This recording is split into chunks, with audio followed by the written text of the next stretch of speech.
ओम शांति।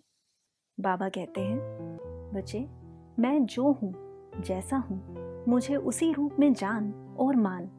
और आप भी अपने आप को जैसे भी हो वैसे मान, मुझे याद करो। अर्थात बाप एवर पवित्र है, शुद्ध है। वह कभी प्रकृति के प्रभाव में नहीं आता, अर्थात उसमें कभी भी किसी भी तरह की कोई मिलावट नहीं होती। वो हमेशा अपने ओरिजिनल स्वरूप में ही रहता है। और इस समय बाप ने आपको स्मृति दिलाई है कि आप शुद्ध पवित्र आत्मा हो। आप परमात्मा बाप के समीप रहने वाली हो। और आप जितना स्वयं को पवित्र मान बाप के साथ योग लगाते हो, उतनी ही जल्दी अपने ओरिजिनल स्वरूप में स्थित हो सकते हो। और तब आप प्रकृति के बीच में रहे अपने ओरिजिनल स्वरूप में स्थित हो। प्रकृति को भी लाइट, अर्थात प्रकृति के भी ओरिजिनल स्वरूप को जान और मान। बस इतना ही सोचते हो कि तुम तो बहुत पवित्र हो, क्योंकि तुम्हारा ओरिजिनल स्वरूप भी पवित्र ही है।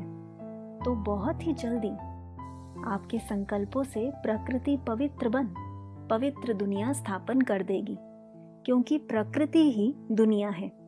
इसी तरह आप किसी भी आत्मा के बारे में कोई भी संकल्प ना चला, केवल उसे उसके ओरिजिनल स्वरूप में देखो, तो वह बहुत जल्दी आपके संकल्पों से परिवर्तन हो जाएगा।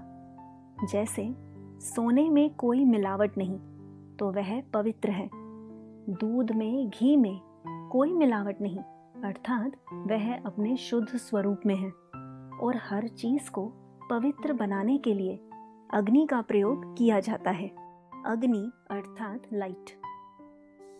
जब आप स्वयं को ओरिजिनल स्वरूप अर्थात लाइट समझ सबको उनके ओरिजिनल स्वरूप में देखने या संकल्प मात्र से भी अर्थात पवित्र लाइट से सब कुछ पवित्र लाइट में परिवर्तन हो जाएगा। बच्चे, महसूस करो कि सब लाइट ही लाइट है, बस लाइट ही लाइट है। अर्थात जो कुछ भी इन आंखों से देखते हो और महसूस करते हो, वो सब लाइट है।